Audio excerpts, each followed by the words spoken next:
इसमें कूलाम के नियम का वेक्टर रूप है आपका। कूलाम का नियम तो जानते ही हैं, उसका वेक्टर रूप बार बार पूछता है। यदि 2 नंबर में देगा तो पूरा एक्सप्लेनेशन करेंगे, और 1 नंबर में देगा तो 1 लाइन लिखना है। अभी मैं बता रहा हूं इसमें, ठीक है ना। मान रहे हैं कि 2 चार्ज आपका है Q1 और Q2। क्या हम मान रहे हैं कि हमको 2 चार्ज दिया गया है Q1 और Q2, एक दूसरे से स्मॉल r दूरी पर रखा गया है। तो इसको जब वेक्टर के रूप में लिखेंगे इस डिस्टेंस को, तो इसको लिखेंगे 1 के लिए R1 2, ठीक है, वेक्टर हो जाएगा ऐसे। और इसको जब लिखेंगे ऐसे वेक्टर के रूप में तो R2 1 होगा।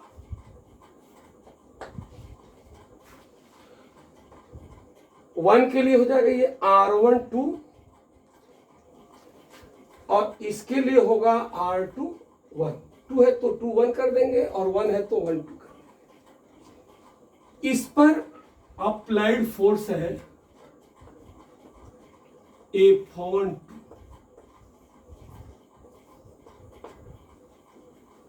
और फिर ये हो जाएगा आपका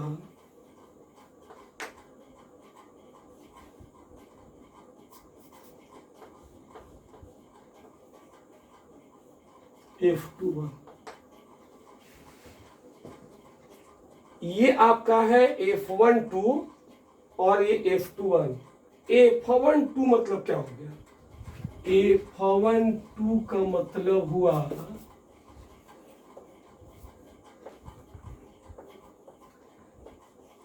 कण 1 पर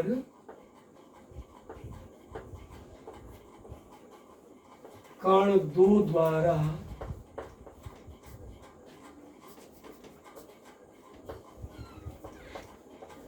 आरोपित बल।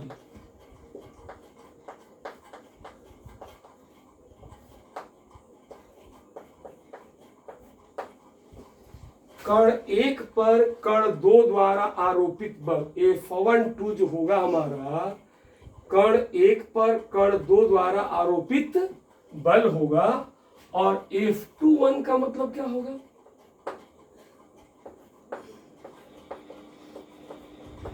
कण 2 पर, यहाँ ध्यान दीजिएगा, जो पहले रहेगा उस पर अप्लाइड हो रहा है, किसके द्वारा? इसके द्वारा। कण 2 पर कण 1 द्वारा आरोपित बल।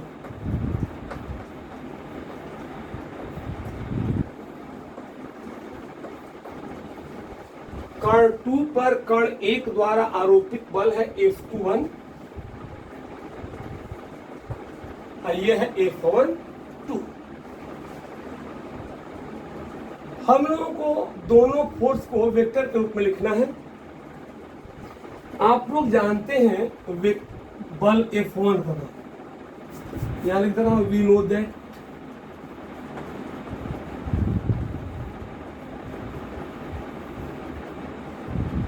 क्या है? तो F1 a vector F equal to 1/4 pi epsilon 0 into Q1 Q2 upon R square. ये होता है फार्मूला हम लोगों का कूलाम्स लॉ के अनुसार। कूलाम्स लॉ के अनुसार क्या होता है आपका formula? F equal to 1/4 pi epsilon 0 Q1 Q2 upon R square. अब आपको मैं यहां साइड वर्क लिख दे रहा हूं, साइड वर्क ध्यान दीजिएगा।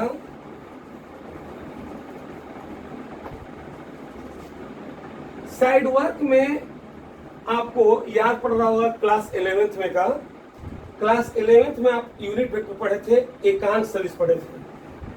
वहां पर ये फार्मूला था कि A cap is equal to vector A upon mod vector ए।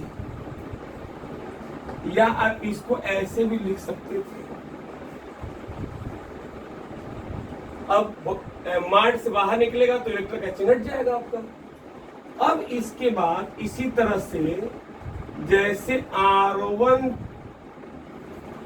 का कैप लगाएंगे तो क्या होगा, तो वेक्टर R12 अपान माड R12,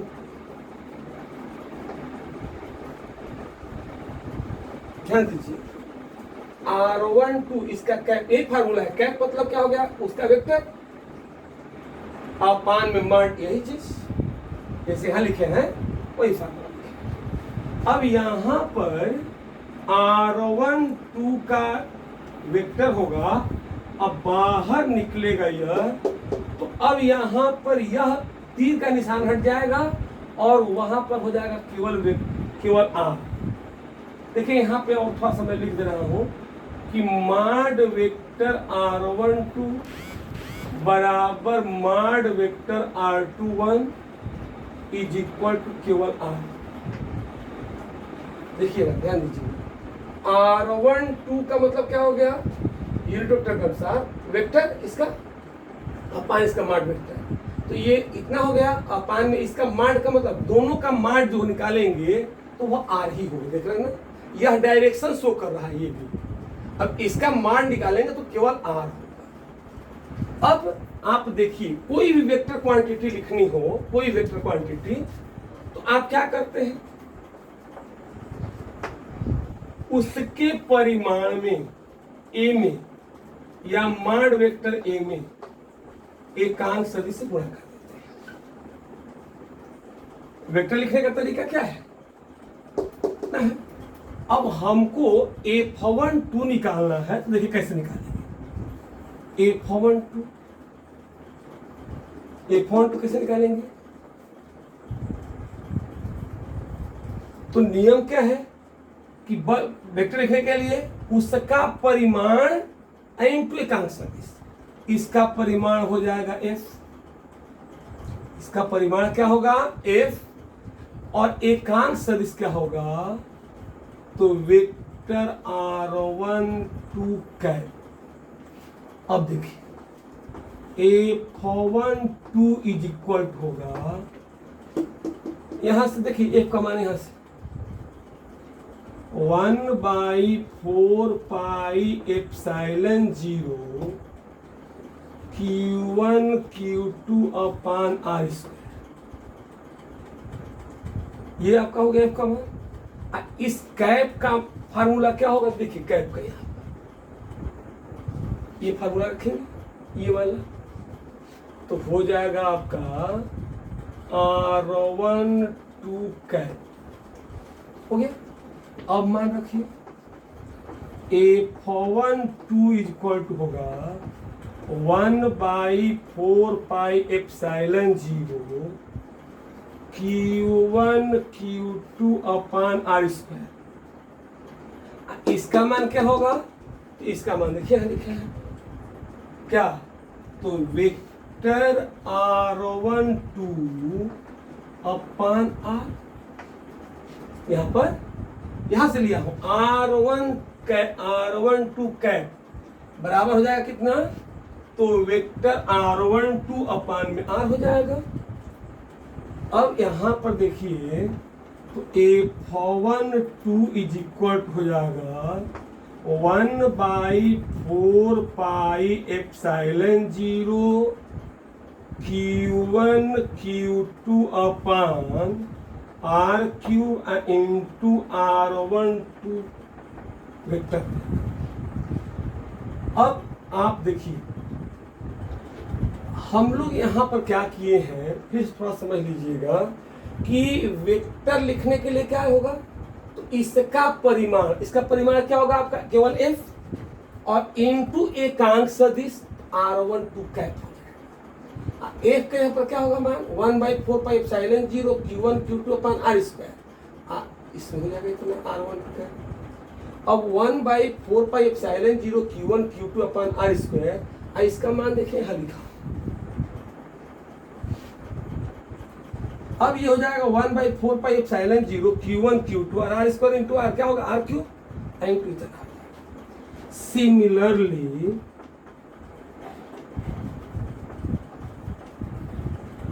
we can write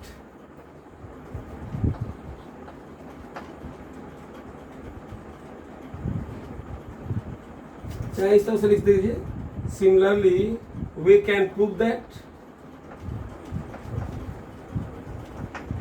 क्या, ऐसे ही F21 1/4πε0 Q1 Q2 upon are Q, ये हो जाएगा आपका R21 का वेक्टर। अब आप थोड़ा सा देखिएगा, ध्यान दीजिएगा इसमें कि इसमें और इसमें क्या अंतर है। एकदम आसान चीज है, थोड़ा सा आप लोग ध्यान दे देंगे तो आपको समझ में आ जाएगा। 1/4πε0 Q1 Q2 upon are Q, यहाँ पे हो जाएगा 1/4πε0 Q1 Q2 upon are Q. यहाँ पर R12 है, यहाँ R21 है। R12 का डायरेक्शन इधर है और R21 का इधर है, यानी कि दोनों बल बराबर हैं लेकिन डायरेक्शन अपोजिट है। इसका मतलब ये हो जाएगा आपका कि vector F12 is equal to minus F21।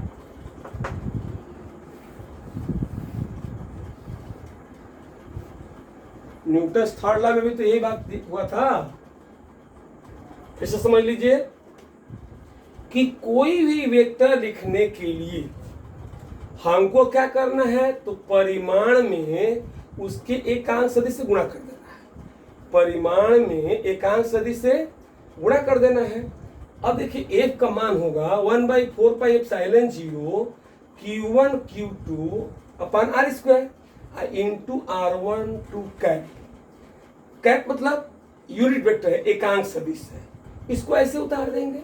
अब ये R12 का मान देखिए यहाँ लिखे हैं, R12 कैप का ये उतारे हैं, R12 अपान में R। तो अब उतार दीजिए यहाँ पर 1/4πε0 Q1 Q2 upon R square into R, तो आर क्यू हो जाएगा और ये हो जाएगा वेक्टर आपका R12।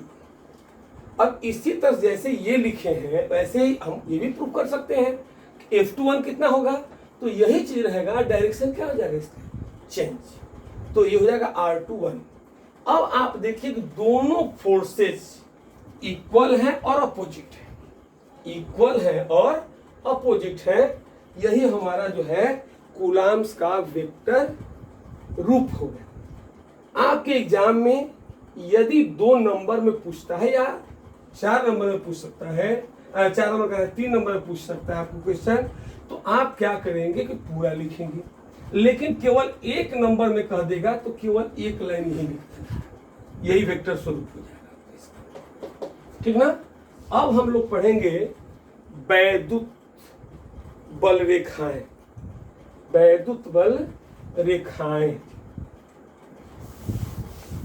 तो देखिए वैद्युत बल रेखाएं क्या है। थोड़ा सा एक चीज मिस्टेक हो गया, आप लोग नोट भी करते चलेंगे, इच्छा हो तो इसमें से ध्यान दे करके वीडियो को रोक करके और नोट कर लेना है, ठीक ना। इसको रोक करके आप लोग को नोट करते जाना है, इसको थोड़ा सा समय लगेगा, इसको कर लेना है, ठीक ना। और चैनल को सब्सक्राइब करना है, बेल आइकन भी वो दबाना है, घंटी, अधिक से अधिक लोग जो है वो करें, ठीक ना। जब तक बढ़िया से वीडियो देखेंगे नहीं तब तक क्लियर समझ में नहीं आएगा आप लोगों को, और जब कंसेप्ट थियरी का क्लियर होगा तभी न्यूमेरिकल आएगा। इसलिए वीडियो को ध्यान से देखें, समझे, कोई दिक्कत है तो आप व्हाट्सएप करें, ठीक ना। अब देखिए इसमें इसके बाद है हमारा वैद्युत बल रेखाएं। वैद्युत बल रेखाएं क्या है,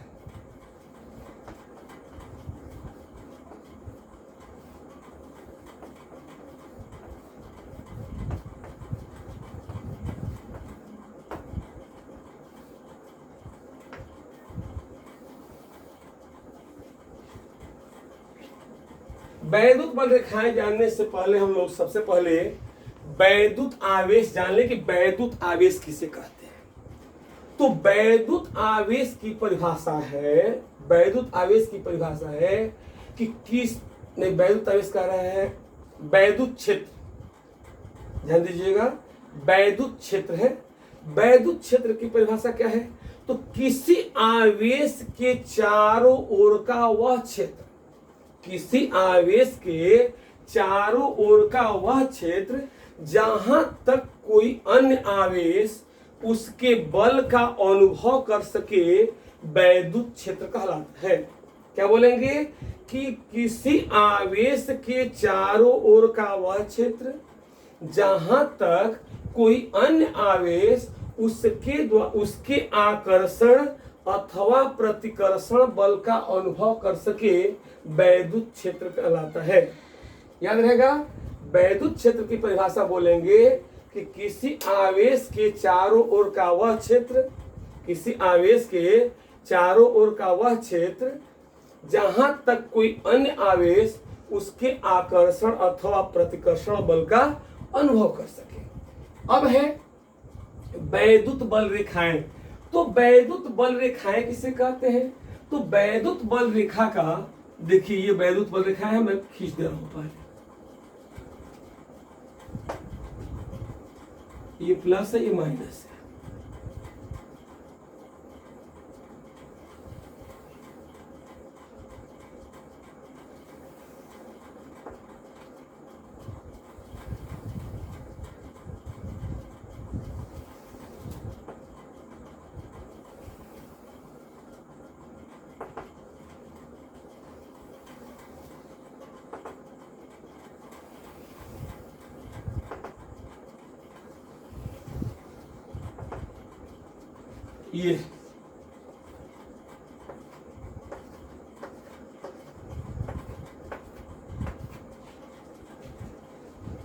ये पॉजिटिव चार्ज है, ये नेगेटिव चार्ज है।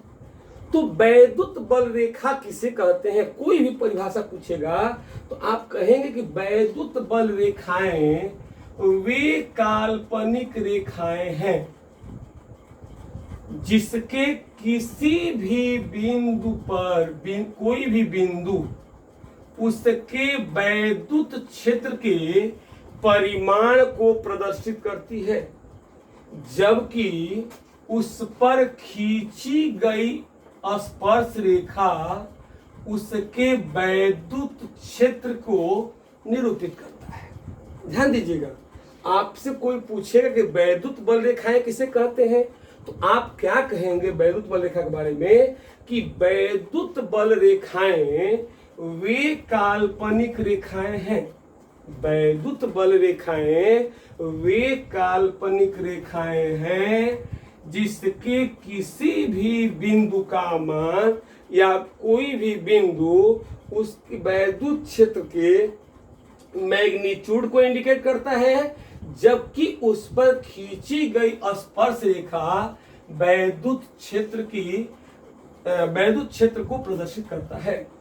याद रहेगा कि वैद्युत बल रेखाओं के बारे में क्या कहेंगे कि वैद्युत बल रेखाएं वे काल्पनिक रेखाएं हैं जिसका कोई भी बिंदु वैद्युत क्षेत्र के परिमाण को प्रदर्शित करता है, मैग्नीट्यूड को प्रदर्शित करता है, जबकि उस पर खींची गई स्पर्श रेखा वैद्युत क्षेत्र की तीव्रता को निरूपित करता है।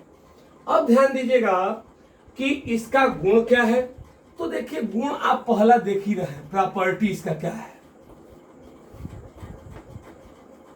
मैग्नेटिक फील्ड लाइन का प्रॉपर्टी क्या है, तो देखिएगा, देख रहे हैं यहां पर वैद्युत बल रेखाएं क्या हो रही है, प्लस से माइनस की हो जा रही है, यानी प्लस से प्रारंभ होकर के और माइनस पर समाप्त हो रही है। तो पहला प्रॉपर्टी आप बोलेंगे कि वैद्युत बल रेखाएं धनावेश से प्रारंभ होकर ऋणावेश पर समाप्त होती है। वैद्युत बल रेखाएं धनावेश से प्रारंभ होकर ऋणावेश पर समाप्त होती है। दूसरा है कि वैद्युत बल रेखाएं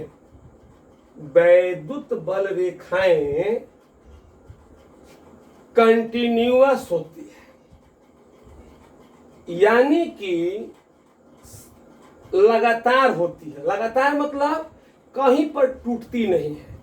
कोई कहे कि क्या वैद्युत बल रेखा ऐसी हो सकती है, तो नहीं, ऐसा नहीं हो सकता कि ये बीच में से कट जाए। क्या होगा, ये ऐसे जुड़ा ही होगा। वैद्युत बल रेखा में यह प्रॉपर्टी नहीं होती है। दूसरी प्रॉपर्टी हमने कहा कि वैद्युत बल रेखाएं कहीं पर ब्रेक नहीं होती है, टूटती नहीं है, यानी कंटिन्यूअस होती है। तीसरा है कि वैद्युत बल रेखाएं एक दूसरे को कहीं भी काटती नहीं। आपको देख रहे हैं इसमें कहीं काटते हुए दिख रही है वैद्युत बल रेखाएं? नहीं। तो तीसरा प्रॉपर्टी है कि वैद्युत बल रेखाएं एक दूसरे को कहीं भी काटती नहीं है। यदि काटती तो कटान बिंदु पर दो स्पर्श रेखाएं खींची जाती, जो कि संभव नहीं है। अब देखिए, जैसे मानिए कि एक वैद्युत बल रेखा ये हो गया आपका, और एक हो गया आपका ऐसे। हम क्या कर रहे हैं कि इस पॉइंट पर निकाल रहे हैं इंटेंसिटी। देखिए, एक हो गया, यहां पर ऐसे जाएगा एक, और यहां पर हम एक ऐसे ले रहे हैं।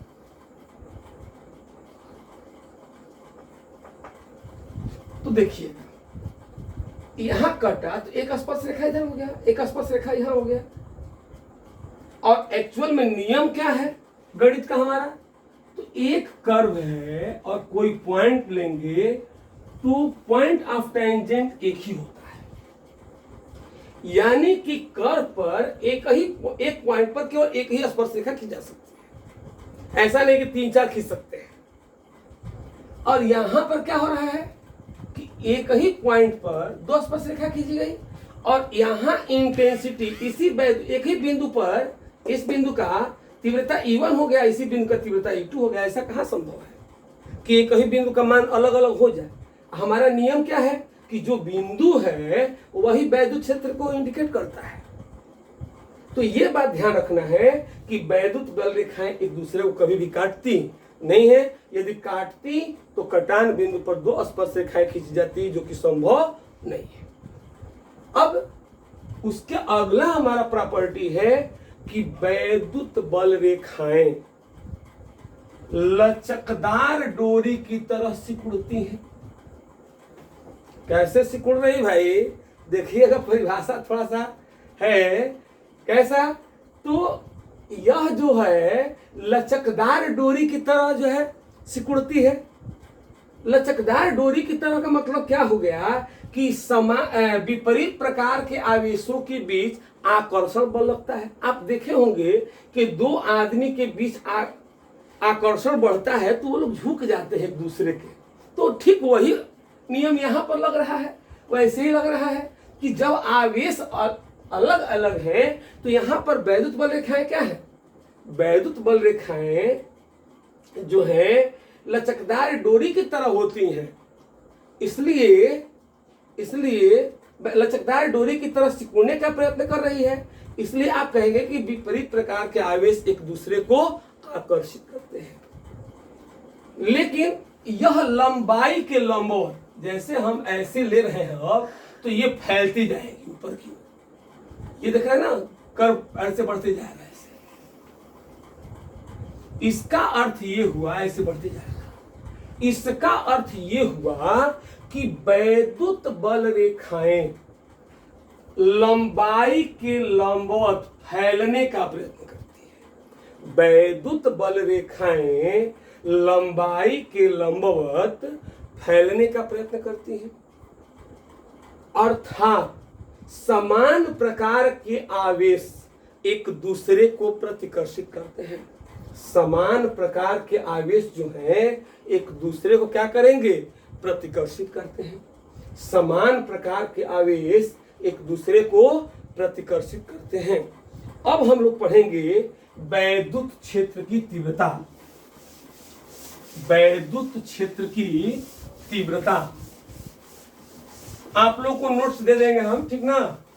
इसका जो है ये घबराइएगा मत, इसका सारा नोट्स मैं दे दूंगा आपको और पढ़ लेंगे आप आराम से इसको।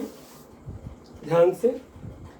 तो वैद्युत क्षेत्र की तीव्रता है,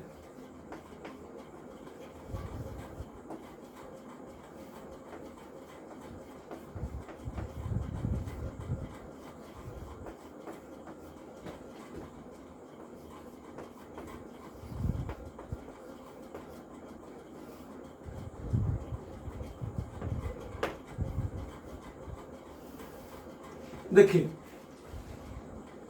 वैद्युत क्षेत्र की तीव्रता का परिभाषा जानिए क्या है कि वैद्युत क्षेत्र में स्थित किसी धन परीक्षण आवेश पर लगने वाला बल तथा धन परीक्षण आवेश के अनुपात को वैद्युत क्षेत्र की तीव्रता कहते हैं।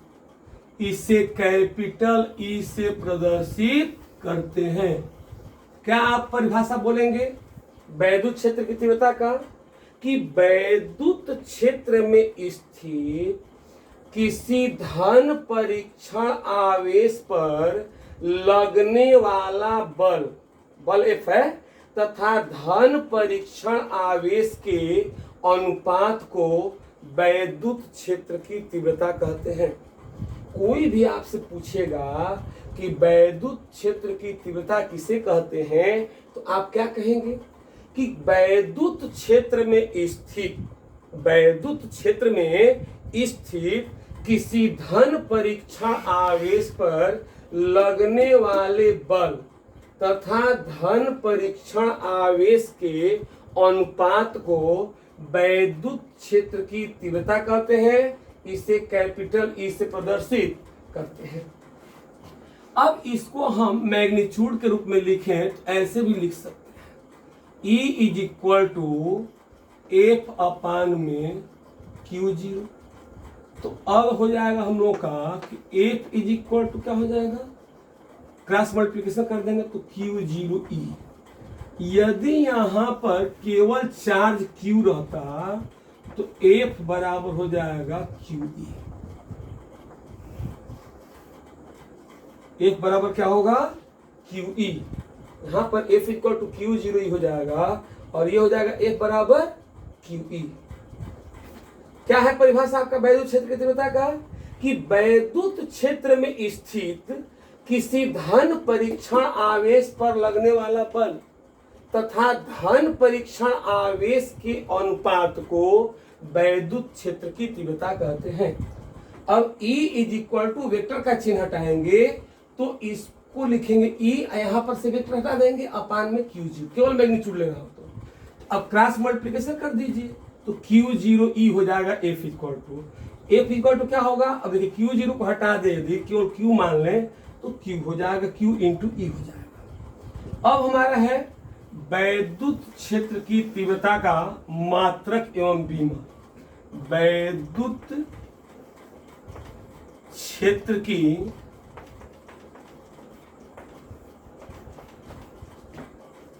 तीव्रता का मात्रक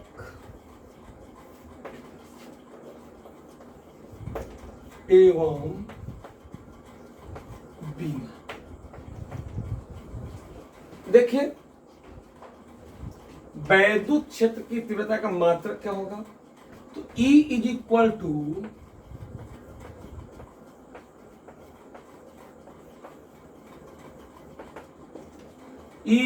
क्या है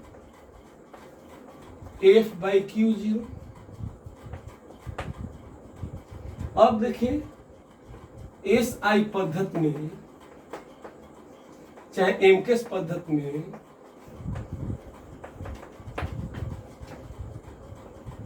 वैद्युत क्षेत्र की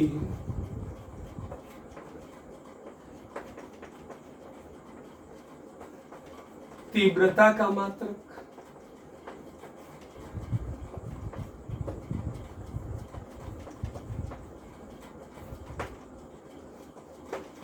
क्या होगा। देखिए तो बल का मात्रक क्या होता है न्यूटन और आवेश का मात्रक क्या होता है कूलम। तो एस आई पद्धति में वैद्युत क्षेत्र की तीव्रता का मात्रक न्यूटन प्रति कूलम होता है। एस आई पद्धति में वैद्युत क्षेत्र की तीव्रता का मात्रक क्या होगा? न्यूटन प्रति कूलम होता है। अब आप सुनिएगा, ध्यान दीजिएगा इसमें, इसकी बीमा कैसे लिखेंगे? तो ई की बीमा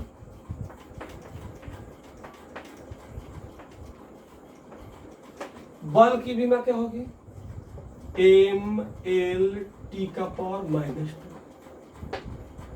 अपान में Q0 का क्या होगा? 80।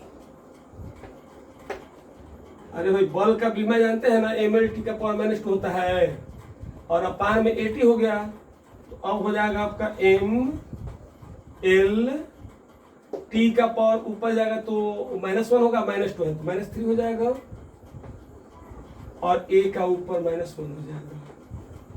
तो आपका डायमेंशन कितना हो जाएगा? एम एल टी का पावर -3 इंटू ए का पावर -1। एम एल टी का पावर -3 ए का पावर -1, यही आपका है बीमा। अब एक इंपॉर्टेंट बात है आपका धन परीक्षण आवेश, कि धन परीक्षण आवेश क्या है? बहुत इंपॉर्टेंट चीज है कि धन परीक्षण आवेश क्या है। तो धन परीक्षण आवेश की परिभाषा है कि ऐसा आवेश जिसका अपना कोई वैद्युत क्षेत्र न हो, ऐसा आवेश जिसका अपना कोई वैद्युत क्षेत्र न हो, धन परीक्षण आवेश कहलाता है। याद रहेगा आपको, क्या बोलेगा परिभाषा में? कि ऐसा आवेश जिसका अपना कोई वैद्युत क्षेत्र न हो, धन परीक्षण आवेश कहलाता है। याद रहेगा, धन परीक्षण आवेश की परिभाषा क्या बोलेंगे? तो ऐसा आवेश जिसका अपना कोई वैद्युत क्षेत्र न हो, धन परीक्षण आवेश कहलाता है। अब है कि यह धन परीक्षण आवेश जो है, ऐसा आवेश जिसका अपना कोई वैद्युत क्षेत्र न हो, उसी को धन परीक्षण आवेश कहते हैं।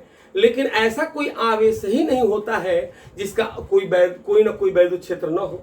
इस अर्थात यह क्या है? एक प्रकार का काल्पनिक आवेश है। एक प्रकार का क्या है? यह काल्पनिक आवेश है।